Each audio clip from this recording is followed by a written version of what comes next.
เจ้าสบายดีวิดีโอนี้ก็มาพบกับทีมงานนักศึกษาไอทีของเฮาคือเก่าก็สำหรับวิดีโอนี้ก็ทางทีมงานนักศึกษาของพวกเฮาจะได้มาแนะนำวิธีการอัปรูปภาพลง Instagram ด้วยคอมพิวเตอร์ก็มีเทคนิคง่ายๆเลยเนาะก็ขั้นตอนแรกให้เฮาเปิดโปรแกรม Google Chrome ขึ้นมาเปิดโปรแกรม Google Chrome ขึ้นมาแล้วก็ให้เฮา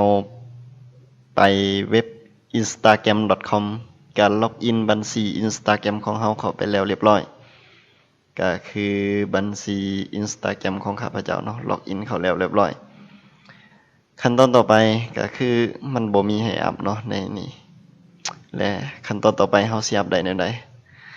ก็คือให้เฮามาที่จุด3จำนี่เนาะจำ3เม็ดนี่ก็ให้เฮากดเข้าไปเลยแล้วมาเลือกเมนูชื่อว่า More Tool ถ้าอ่านบ่ถูกก็คงต้องขออภัยเนาะต่อมาก็ให้เฮามาเลือกโหมดคำสั่งที่ชื่อว่า Developer Tools กดเข้าไปเลยโอเคภายหลังกดเข้ามาแล้วมันก็จะแยกจอให้เฮาแบบนี้ถ้าว่าคอมท่านใดมันสิขึ้นเป็นแบบใดก็อย่าให้ท่านกดเลือกโหมดโทรศัพท์มือถือเนาะคือมันจะเป็นรูปตัวใหญ่บล็อกสี่เหลี่ยมตัวใหญ่แล้วก็ตัวน้อยกดใส่โหมดตัวนี้กดใส่มันก็จะเป็นสีแบบนี้ให้ถ้าเฮาบ่กดมันก็จะเป็นสีดำจางกดใส่แบบนี้แล้วก็ยังบ่มีให้อัปโหลดคือเก่าปุ่มอัปโหลดก็ได้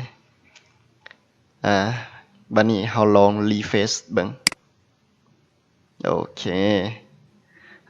รีเฟรชมาแล้วก็สิเห็นปุ่มไม้บวกตอนนี้เฮาสามารถอัปรูปลง Instagram ในคอมพิวเตอร์ของเฮาได้แล้วเนาะเพียงแต่เฮาเฮ็ดใส่คำสั่งแบบนี้ข้าพเจ้าสิลองอัปให้เบิ่งว่าได้แท้บ่กดเข้าไปเลยบัดนี้เฮาก็ไปเลือกรูปภาพของเฮาเนาะรูปภาพของเฮาสิเลือกเอาภาพใดถ้าบ่เห็นภาพก็กดเลือกเอา all file เนาะก็จะโชว์ขึ้นให้คือตัวอย่างจะเอาประมาณรูปนี้เนาะรูปเดียวโอเคกดขึ้นมาแล้วก็นิกต่อไปอันนี้ก็เขียนแคปชั่นเช็คอิน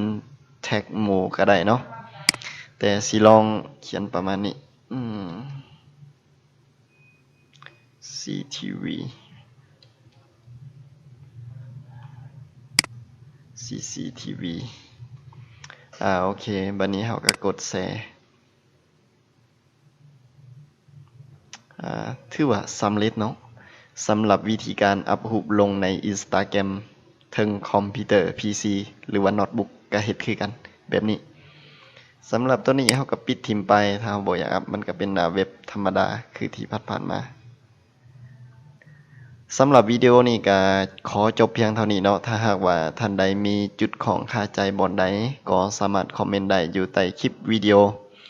ทางทีมงานนักศึกษาของพวกเรายินดีมาตอบทุกความเห็นเลยสำหรับมื้อนี้ก็